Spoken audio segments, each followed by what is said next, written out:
Hello, my friends. Welcome to video number 3 of my 1, 2, 3 Preparedness series. Today we're talking about core everyday carry. Now, a lot of us carry a phone and our keys and our wallet, but what about other stuff? And so I have 3 main examples, and I have some bonus items as well to consider. This video has come from years of observation and personal experience. I have tried pretty much everything in my personal rotation of everyday carry. I've carried pretty much everything. And I can tell you that most of it was not necessary. A lot of things were just not needed and never used. And I'll just give you an example. For about 2 years, I used to carry this small little pry bar on my key ring.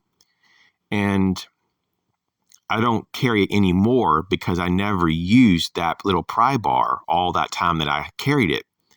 And so I thought maybe it would be useful in different situations, but it just never got used. And even after I stopped, carrying the pry bar, I thought maybe I could try to use it in certain applications, and it just didn't work out. It wasn't very good for it. So it's just sometimes it's trial and error. Sometimes you have to figure this out as you go. And so for me, a pry bar just isn't really that practical, but maybe it is for you. Now, in terms of what I think are the top 3 items to add to your basic core loadout for your everyday carry outside of your phone, keys, and wallet, I think the first one, for your consideration should be a light.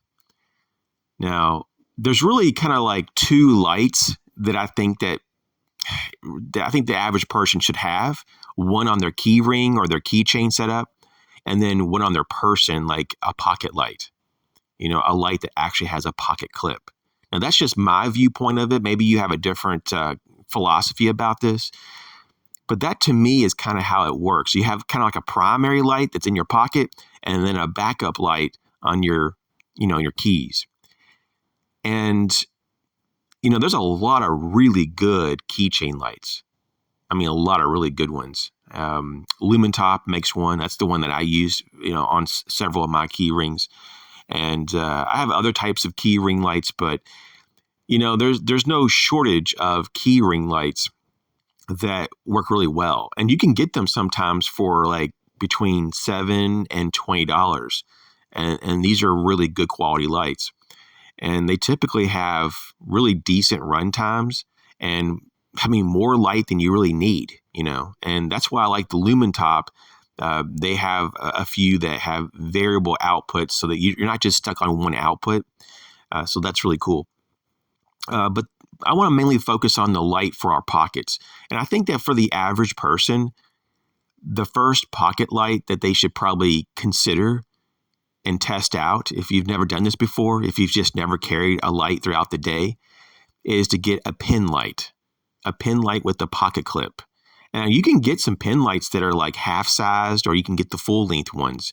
But there's some really good quality lights out there. They're in the pin light form factor, very small and compact. And so because it's so small and lightweight and just compact and inexpensive, it's easier to carry these things. It's easier to afford these things.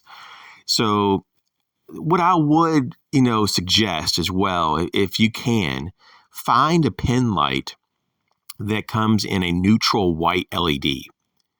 And I find that they're less harsh, when you're looking at things, compared to some of the higher temperature lights. And then they're not going to have that amber tint, that yellow tint, like some of the more warmer lights. And there are pin lights that are actually quite warm. And once again, there's a lot of pin lights that are very intense and very harsh. Like the white light is so harsh, it has a blue tint. And you want to really avoid those two. In my opinion, it's just easier on the eyes. And the color rendering is so much better when you get a neutral white LED.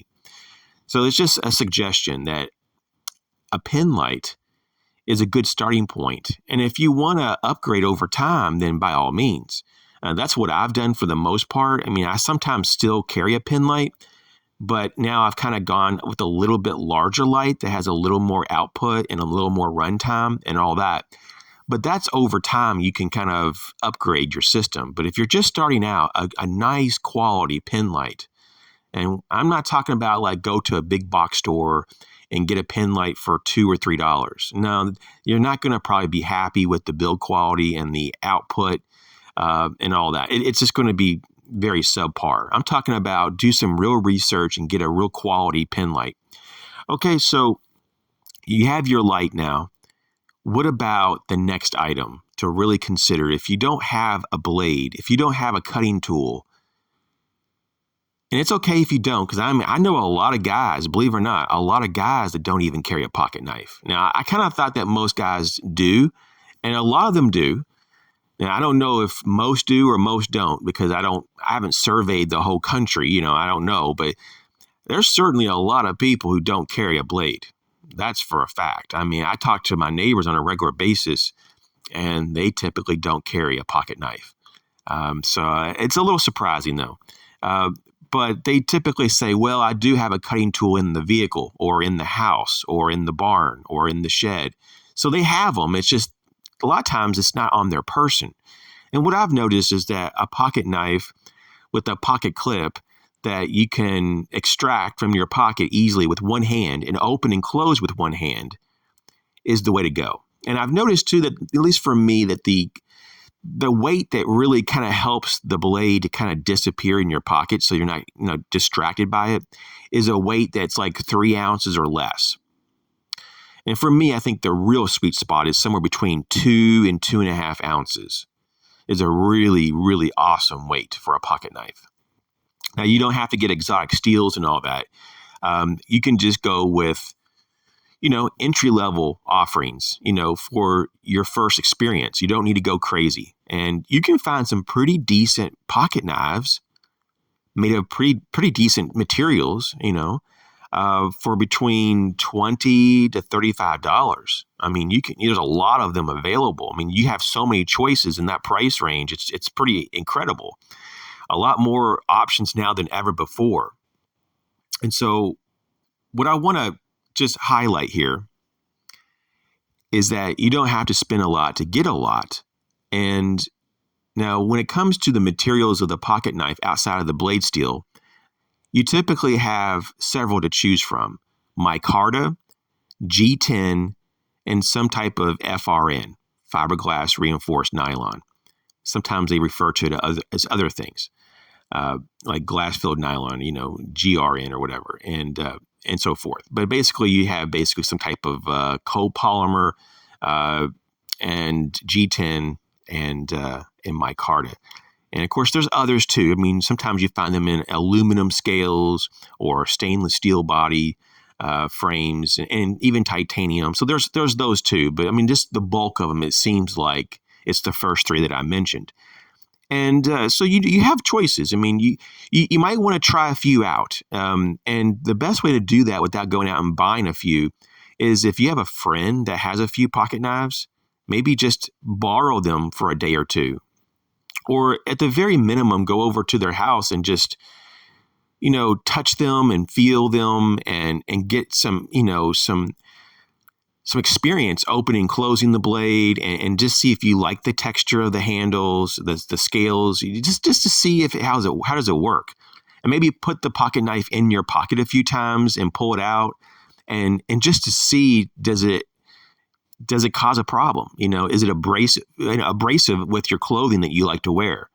There are certainly some handle materials, and cold steel is one of them that's really well known for their G10 being quite aggressive. And I have some cold steel knives with G10 scales that will just completely destroy your jeans, or really anything with cotton or soft materials. So I don't wear those pocket knives, obviously, on a regular basis, just because the scales are so harsh. Now, what you can do is you can take some sandpaper or other abrasive material and sand down some of these scales so that they don't have the bite from the texture. But, it's just something to consider.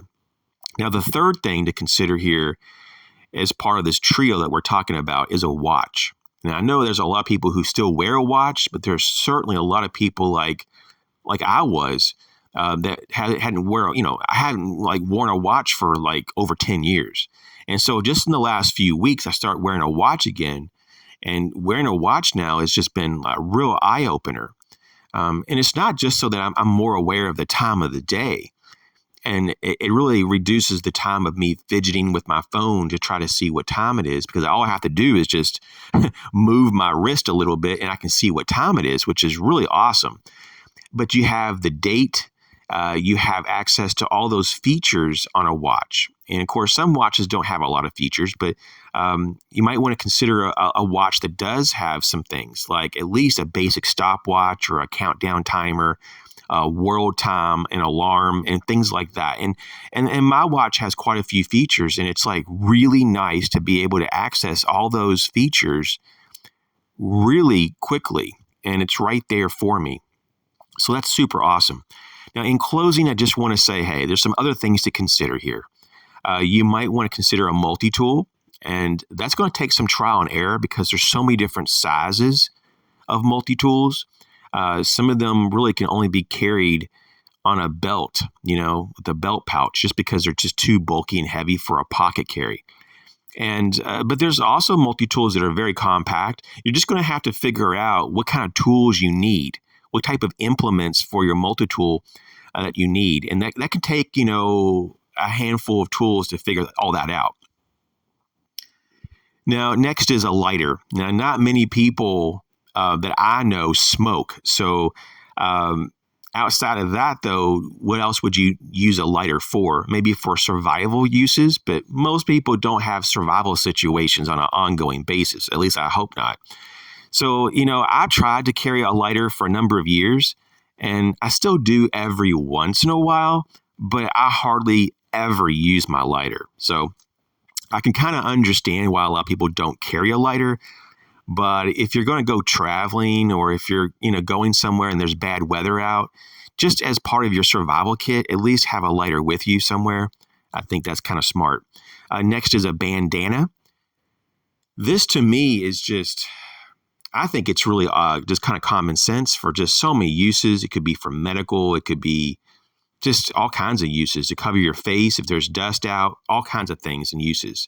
Just like having a pen, having sunglasses, self-defense tools, hand sanitizer, first aid supplies and medicines if you need those. These are all good ideas.